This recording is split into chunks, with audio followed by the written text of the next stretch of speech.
Ano bang nakikita ko sa pagiging vlogger in the future? Welcome sa bago nating vlog mga kasipag. Sana tapusin mong panoorin tong video na to dahil para sa iyo ang video na to.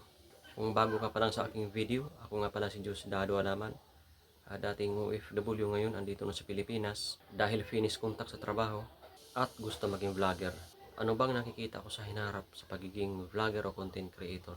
Bago ko ibabahagi sa makasipag yung aking insight makasipag o yung aking nakikita sa pagiging content creator o pagiging vlogger makasipag sa hinaharap ay kwento ko muna sa inyo yung aking maiksing kwento makasipag sa pagiging vlogger makasipag. By the way makasipag, bago pa lang akong vlogger makasipag, siguro nagsimula ako makasipag almost 6 months makasipag sa pagiging vlogger. Totoo nga, ang hirap talaga maging vlogger makasipag. Yung unang-una talaga dyan ay ang hiya makasipag o yung lakas ng loob makasipag na magsalita makasipag o humaras sa public makasipag. Pero sa nakikita ko makasipag ay public na tayong lahat ngayon makasipag.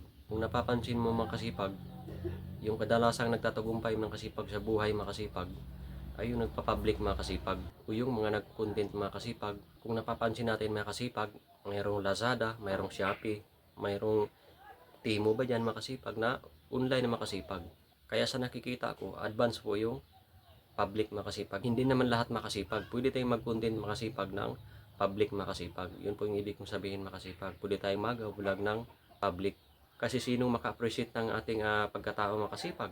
Kasi sinong makakakilala sa atin makasipag kung hindi tayo mag-public makasipag? O paano tayo mag-build ng trust makasipag sa ating mga audience makasipag kung hindi tayo mag-public makasipag? Kung napapansin natin makasipag, kahit yung mga negosyante ng makasipag, nagko-content na rin makasipag, in public makasipag. Kaya mahalaga rin yung pagko-content makasipag o humarap sa public makasipag pala. Para sa akin, makapag-build ako ng trust makasipag. Natutuwa ako makasipag, hindi ako picky, totoo ako, gaya ngayon, totoo ako mahirap lang na vlogger. Kaya yung pagkukontent makasipag or pagiging vlogger makasipag ay napakalaking bagay makasipag, lalo na kung ikaw ay isang negosyante makasipag. Kasi kahit yung ads nga makasipag ay nahirapan na makasipag sila makasipag magbato ng kanilang ads makasipag. Kasi nga, trust makasipag yung mahalaga sa akin makasipag. Yung nagkukontent tayo, yun po yung makasipag yung power ng pagkukontent makasipag in public. Kaya nung nag-public ako nung makasipag, nakakahiya makasipag talaga. Sa totoo lang makasipag, nakakahiya talaga makasipag. Pero yung nasasanay na ako makasipag, na mag-public makasipag, halos nawawala na yung hiya ko makasipag kasi naumpisahan ko na mga kasipag, in public makasipag. Pero hindi naman natin sabihin lahat-lahat makasipag, ito yung mga sikreto. In public lang tayo makasipag na maging totoo lang tayo makasipag sa ating mga ibabahagi makasipag. At mula nung nagkukontent ako makasipag, ng public makasipag, medyo may nagbago ng makasipag. Malaki pong pagbabago makasipag. Lalo na yung hiya ko makasipag. Nawawala po yung hiya ko makasipag. O natututo po ako na humarap sa kamera at magsalita makasipag in public makasipag. Okay makasipag, ano bang nakikita ko makasipag sa pagkukontent or paggagawa ng vlog makasipag in the future makasipag? Ang pagkukontent makasipag ay mahalaga po yan makasipag. Wave po yan yung makasipag o trend po yan yung makasipag. Malaking bagay o tools na makapag-build ka ng trust makasipag. Kasi nagkukontent ka ng totoo o reality makasipag, gaya ko ngayon makasipag na nagkukontent ako ngayon ng totoo makasipag na mahirap lang ako na vlogger makasipag. Nagsisimula ako makasipag. Hindi ako magaling magsalita, bulol-bulol ako makasipag. Ang pagiging content creator makasipag ay malaking bagay ito makasipag na makakunik tayo makasipag. Kasi yun po yung pinaniniwalaan ko na in public tayo makasipag na napanood tayo makasipag. Hindi lang makasipag sa buong Pilipinas makasipag or dito sa atin, kundi napanood tayo makasipag sa buong mundo makasipag kung ano yung naibabahagi natin makasipag sa pagkukontent makasipag. Yun po yun makasipag.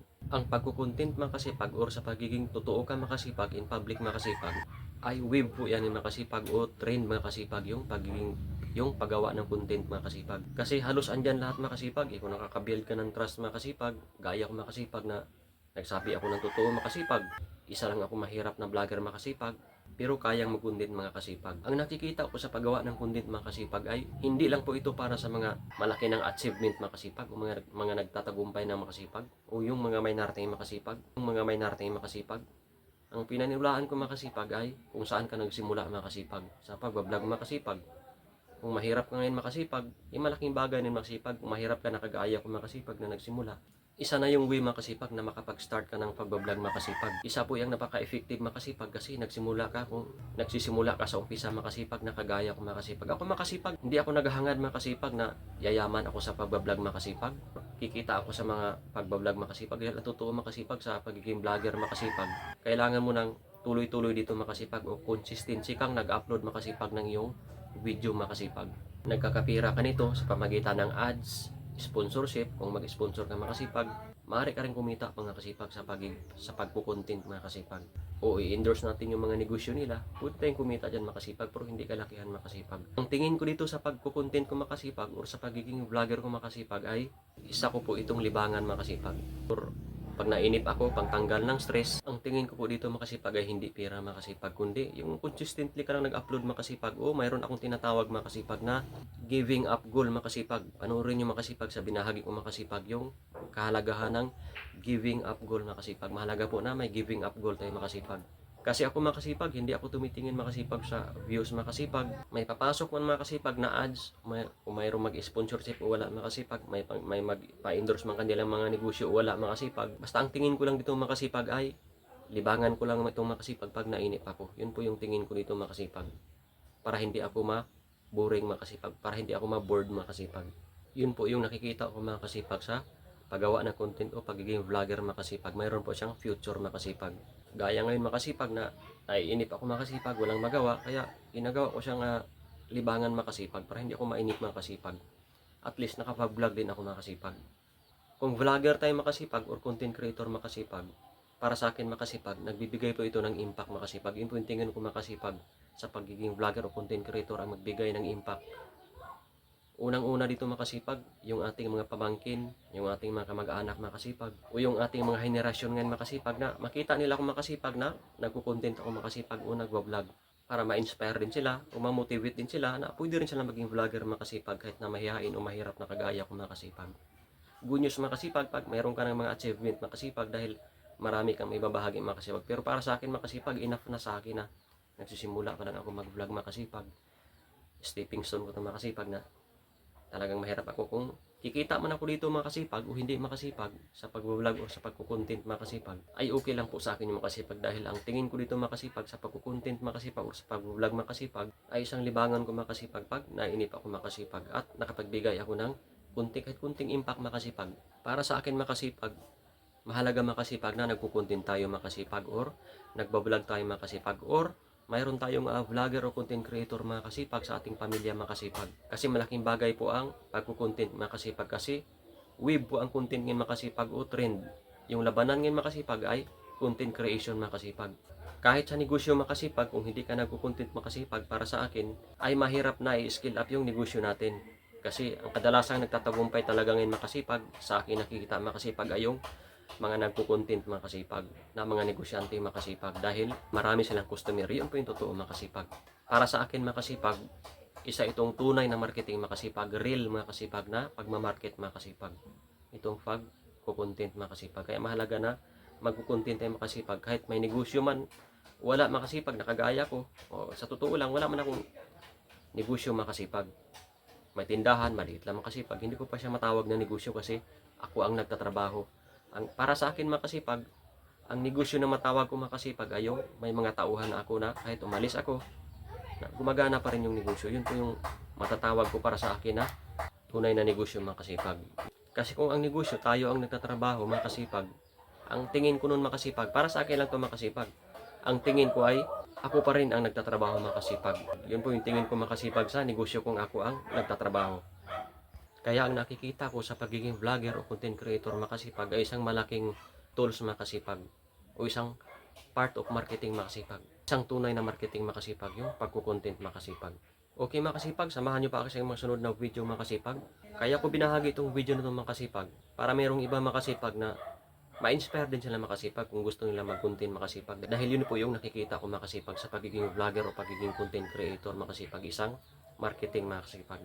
Kahit sa negosyo makasipag, kung walang content mga kasipag, kung walang marketing makasipag, hindi sasabog yung negosyo makasipag. Kasi ang hanap ng tao ng makasipag, yung totoo mga kasipag, yung nakikilala ka na nila, yung totoo ka. Yun po yung makasipag.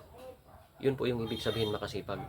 Okay makasipag, samahan nyo pa ako sa aking mga sunod na video makasipag dahil marami pa akong i-upload na video makasipag sa isang mahirap lang na vlogger makasipag. Na okay makasipag, huwag kang maalala makasipag kung hindi ka nakagawa ng content makasipag. Dahil sa binahagi ko makasipag sa isang simpleng vlogger lang, sa isang mahirap na vlogger lang nakagaya ko makasipag. Kung gusto mo talaga maging vlogger, ma-inspire ka na rin makasipag.